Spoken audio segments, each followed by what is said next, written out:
मिर्जापुर राज्य के एक गांव में मोती नाम का एक छोटा सा लड़का रहता था।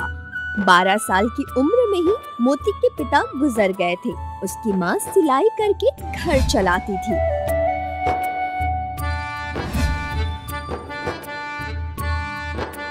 एक दिन मोती और उसकी माँ बाजार गए थे खरीदारी करने।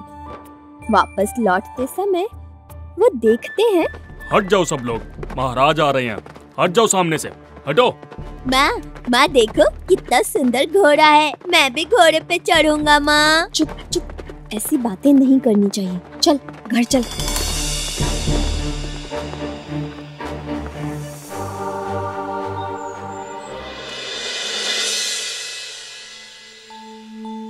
तुम मुझे घर क्यों ले आई माँ? मुझे घोड़े पर चढ़ना था। हम लोग बहुत गरीब हैं बेटा, और घोड़े पे चढ़ना वो राजा महाराजाओं वाली बात है। नहीं नहीं, मुझे वो सब कुछ नहीं पता है, कुछ नहीं। मुझे वो घोड़ा बहुत अच्छा लगा, मुझे उस पर बैठना है। ये तो बहुत मुश्किल वाली बात हो गई। अब मैं तुझे घोड़े पे कहाँ से चढ़ाऊं, बताओ तो मुझे। मैं घोड़े पे चढ़ूंगा, नहीं तो मैं खाना ही नहीं खाऊंगा, कुछ नहीं खाऊंगा, कुछ भी नहीं खाऊंगा। अच्छा बेटा ठीक है, रो मत, मैं चढ़ाऊंगी तुझे घोड़े पे। अब रोना बंद कर। सच में? तो ले चलो फिर मुझे, अभी ले चलो। अरे बाबा अभी नहीं, कल सुबह तू महाराज के अस्तबल में जाना, ठीक है? वहाँ पर मेरे एक दूर के भाई घोड़े की देखभाल करते हैं, उनका नाम है चरण। तू उनको जाकर मेरा नाम बताना, वो कुछ न कुछ बंदोबस्त कर देंगे। तुम बहुत अच्छी हो माँ, बहुत अच्छी। मैं घोड़े पे चढ़ूंगा, घोड़े पे चढ़ूंगा, मजा आएगा। उस दिन मोती खुशी और उत्साह के कारण पूरी रात सो नहीं पाया।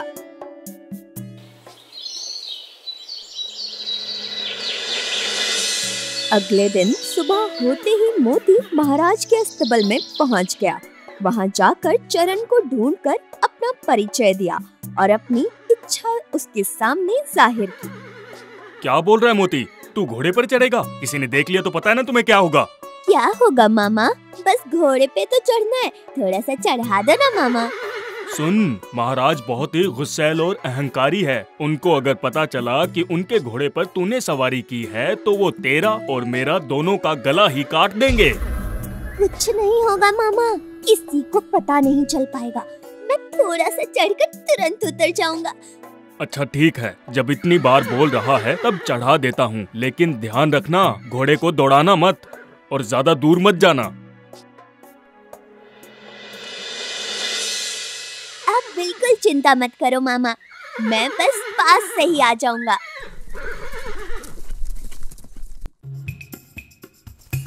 अरे घोड़ा दौड़ाने से तो बहुत मजा आ रहा है, कितना मजा आ रहा है घोड़े पे बैठकर। चल मेरे घोड़े, टिक टिक। अरे ये तो मेरा घोड़ा है, कौन बेअदब मेरे घोड़े पर सवारी कर रहा है? प्रहरी, प्रहरी। जी महाराज। जो मेरे घोड़े पर सवारी कर रहा है उसे पकड़ ले आओ, और जिसने भी उसे सवारी कराई है उसे भी ले आओ। जाओ जल्दी। जो हुकुम महाराज, अभी लेकर आता हूँ। ये लीजिए महाराज, ये है चरण, यही घोड़ों की देखभाल करता है। उसी ने अपने भांजे को आपके घोड़े पर बैठाया था। क्या रे मूर्ख, तेरी इतनी हिम्मत, तूने मेरे घोड़े पर इस भिखारी के लड़के को बैठाया है। माफ कर दीजिए महाराज, फिर कभी नहीं करूँगा, मुझसे गलती हो गई। गलती हो गई? तुझे पता है मेरे इस घोड़े की कीमत कितनी है? तेरी औकात से बाहर है। महाराज मेरे मामा की कोई गलती नहीं है, मैंने ही जिद की थी घोड़े पे चढ़ने की। मेरे मामा को कुछ मत कहिए। गरीबों को ऐसी जिद नहीं करनी चाहिए। तुम्हें पता नहीं है बच्चे, औकात से बाहर सपने नहीं देखने चाहिए। मुझसे गलती हो गई महाराज, मुझे माफ कर दो। प्रहरी, इन दोनों को 50 बार चाबुक मारो और बाहर निकाल दो यहाँ से। मामा को मत मारिए महाराज, मैंने जिद की थी, मुझे मारिए। नहीं नहीं महाराज, इसकी कोई गलती नहीं है। आप मुझे जो सजा देना है दे दीजिए, लेकिन मोती को छोड़ दीजिए।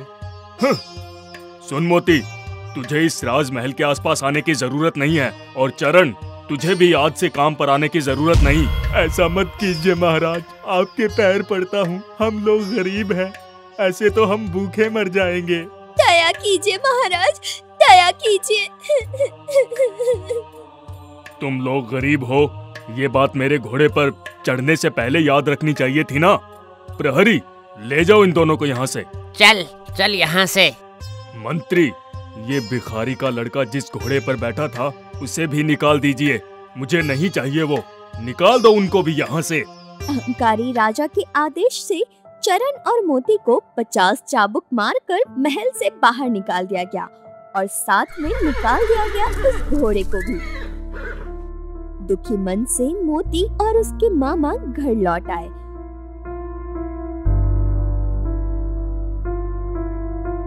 उस दिन शाम को आंगन में बैठकर मोती आग सेक रहा था। ठीक तभी, ये ले मोती, गर्मा गर्म पकोड़े। तुझे भूख लगी होगी ना, झटपट खा ले। नहीं मामा, मैं नहीं खाऊंगा। मेरी वजह से आपकी नौकरी चली गई। मुझे माफ कर दो मामा। कोई बात नहीं बेटा, वैसे भी उस अहंकारी राजा के पास काम करना मुझे भी अच्छा नहीं लगता था। अच्छा हुआ जो भी हुआ। थोड़ा सा घोड़े पे क्या चढ़ गया। महाराज ने कितना अपमान किया। एक दिन देखना, मैं कुछ बड़ा सा करके महाराज को दिखाऊंगा। दिखा देना बेटा, अब ये तू खा ले।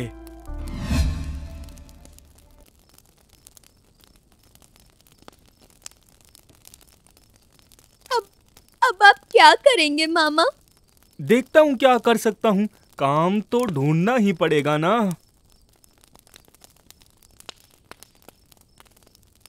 मामा, मामा देखो, कागज की थैली उड़ रही है। अरे हाँ, धुआं भरने से थैली तो उड़ेगी ना। धुआं भरने से उड़ेगा? तो फिर एक काम कर सकते हैं मामा। क्या काम मोती? बताऊंगा मामा, लेकिन उसके पहले आप मुझे कुछ सामान खरीद कर दे सकते हैं? कैसा सामान रे? बहुत सारा कपड़ा और एक बांस की बड़ी सी टोकरी। वो तो मैं तुझे खरीद दूंगा, लेकिन तू उसका करेगा क्या? एक बहुत अच्छी चीज बनाऊंगा मामा। आप कल सुबह मेरे लिए ले आइएगा। ठीक है, तो ला दूंगा मैं तुझे। अगले दिन सुबह चरण बहुत सारा कपड़ा और एक बड़ी सी बांस की टोकरी लेकर मोती को दे देता है। मोती उन कपड़ों को लेकर अपनी माँ के पास जाता है और कहता है, माँ, मुझे ये सिलाई करके दो ना। इतने सारे कपड़े सिलाई करके तू क्या करेगा और कैसे मैं इसे सिलूंगी? आप इसे एक बड़ा सा बलून की तरह सिलाई कर दो, फिर देखना मैं क्या करता हूँ।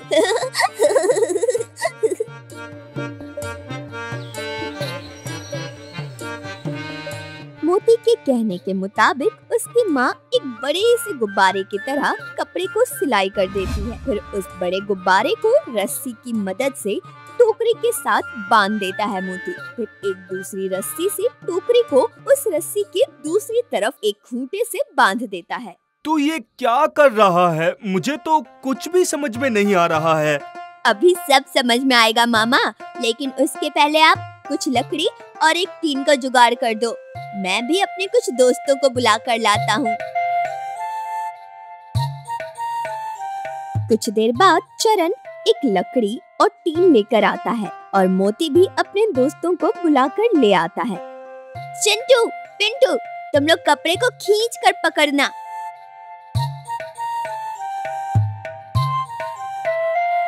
और मामा, आप मुझे टीन और वो लकड़ी दो।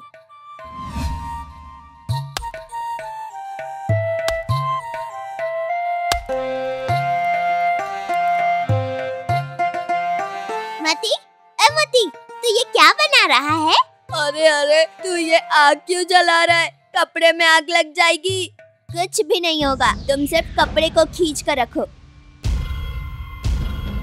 ये तो अब इसमें धुआं भर रहा है। जब तक धुआं कपड़े में पूरा नहीं भर जाता, तब तक कपड़े को खींच कर रखो। मैं दौड़ कर जाकर बाल्टी में पानी लाता हूँ। अरे वाह, मेरा फानूस तैयार है।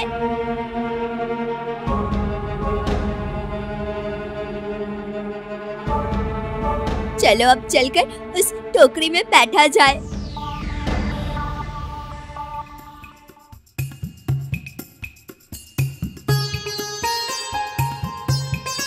अरे मोती, हम लोग तो उड़ रहे हैं। तेरे दिमाग की तो दाद देनी चाहिए।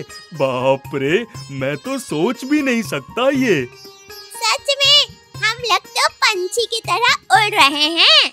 अब तो हम लोग पंछी की तरह उड़कर कहीं भी जा सकते हैं, है ना मोती? हाँ, उड़कर तो जा रहे हैं हम, लेकिन हम नीचे कैसे उतरेंगे? इसलिए तो पानी लाया हूँ मामा। रुकिए, दिखाता हूँ।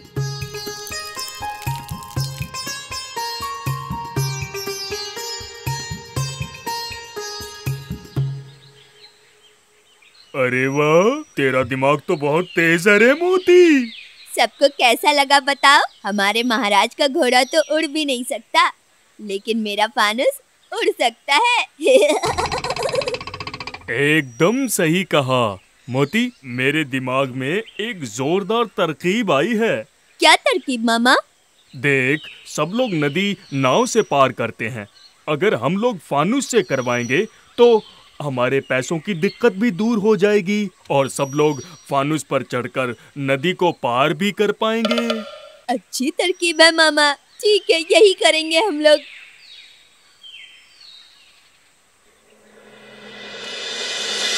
जैसा सोचा था वैसा ही काम।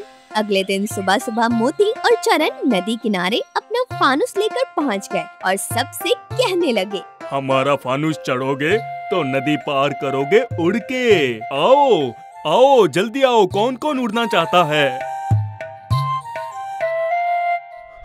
तुम क्या हमको पागल समझते हो? उड़कर नदी पार कभी हो सकती है क्या? हमें पागल बना रहे हैं। विश्वास नहीं होता? एक बार आओ और चढ़कर देखो। आइए आइए।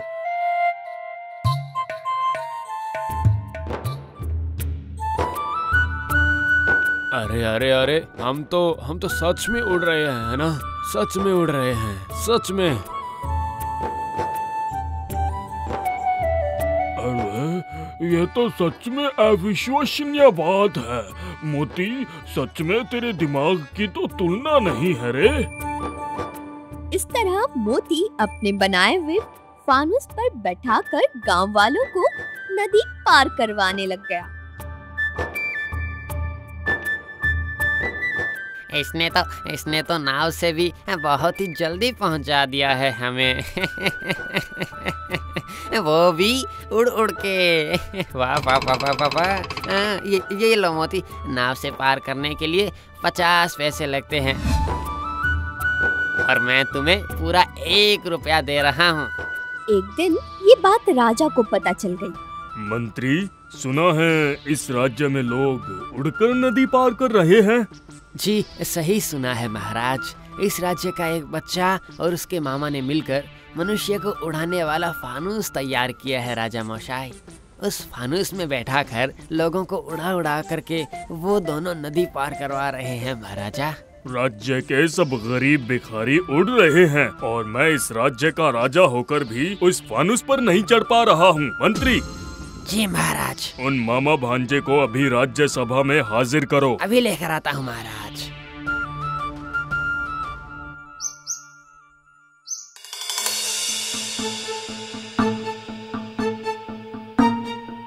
अरे, तुम वही मामा भांजे हो ना जिसको मैंने चाबुक मारने का हुक्म दिया था? जी महाराज, हम वही मामा भांजे हैं, लेकिन हमने तो कुछ भी नहीं किया है महाराज। कुछ नहीं किया है मतलब? सुना है तुम दोनों गांव वालों को उड़ा उड़ा कर नदी पार करवा रहे हो। जी हाँ महाराज, मैंने वो फानुस बनाया है। मैं इस राज्य का महाराज हूँ, पहले मुझे चढ़ाना उचित था तुम्हारे लिए। लेकिन महाराज, हम जैसे गरीबों की कोई बहाना नहीं, मुझे उस फानुस पर अभी चढ़ना है। अच्छा ठीक है महाराज, चलिए। इसके बाद मंत्री और प्रहरी को लेकर महाराज नदी किनारे आए और मोती के बनाए हुए फानुस पर बैठकर वो भी उड़ने लगे। साथ में थे मोती और चरण। ये है तेरा फानुस? ये तो कोई भी बना सकता है। सब लोग इसे लेकर इतना उत्तेजित है और मुझे लगा कितनी बड़ी बात होगी। आपने सही कहा महाराज, इसमें कौन सी बड़ी बात है। ठीक है, जब ये बना लिया है तो आज से इसमें सिर्फ मैं चढ़ूंगा। ये फानुस सिर्फ राजमहल में ही रहेगा। ठीक है महाराज। तूने मुझे छुआ क्यों? गलती से हाथ लग गए महाराज। गलती से? तेरी इतनी हिम्मत, नीची जात का भिखारी लड़का, तूने राजा को स्पर्श किया? फिर कभी नहीं होगा, माफ कर दीजिए महाराज। छी छी छी छी छी छी छी छी, मैं अपवित्र हो गया। मुझे अभी जाकर गंगाजल में नहाना पड़ेगा। रुक, तेरा बंदोबस्त करता हूँ। फानुस उड़ते उड़ते जब नदी के ठीक ऊपर था, तभी कहीं से एक पक्षी आकर फानुस के कपड़े को फाड़ देता है और फानुस धीरे धीरे नदी में गिरने लगता है। डर के मारे महाराज कहते हैं, ये क्या हो रहा है? ये क्या हो रहा है? ये फानुस नीचे क्यों जा रहा है? एक पक्षी ने फानुस के कपड़े को फाड़ दिया है महाराज। हम लोग अब नदी के पानी में गिरेंगे। महाराज, आपको तैरना आता है ना? हाँ? तैरना? नहीं, मुझे तैरना नहीं आता है। अब क्या होगा? और क्या होगा, फानुस गिरेगा नदी में, हम लोग तो तैर के निकल जाएंगे। लेकिन आपको तो तैरना नहीं आता, इसलिए आप तो डूब जाएंगे। नहीं नहीं नहीं, मैं अभी मरना नहीं चाहता। मेरा बहुत कुछ भोगना बाकी है। तुम लोग मुझे बचा लो। जो भी मांगोगे मैं दे दूंगा। मुझे बचा लो, मुझे बचा लो। मैं सच में, तुम जो मांगोगे मैं वो तुम्हें दूंगा। हाँ मामा, सही कहा। अगर हमने महाराज को छू दिया तो वो अपवित्र हो जाएंगे, इसलिए महाराज का मरना निश्चित है। नहीं नहीं नहीं नहीं, मैं मरना नहीं चाहता। मैं मरना नहीं चाहता। जान है तो जहान है। तुम लोग मुझे बचा लो, तुम लोग मुझे बचा लो। अब और कुछ नहीं हो सकता है महाराज, फानुस पानी में गिरने ही वाला है। बचाओ, बचाओ। महाराज मोती और चरण फानुस के साथ नदी में डूब गए। नदी किनारे बहुत सारे लोग जमा हो गए कि आखिर वहाँ पे हुआ क्या है ये देखने के लिए। अचानक सबने देखा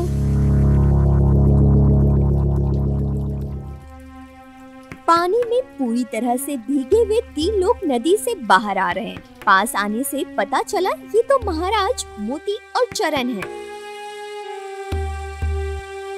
आज तुम्हारी वजह से मेरी जान बच गई, लेकिन मैंने तुम दोनों का इतना अपमान किया है, फिर भी तुम दोनों ने मेरी जान बचाई। आपने हमारा अपमान किया था, ये सच है, लेकिन आप हमारे महाराज हैं, इसलिए हम आपको ऐसे मरने नहीं दे सकते। वाह, कितने उच्च विचार है।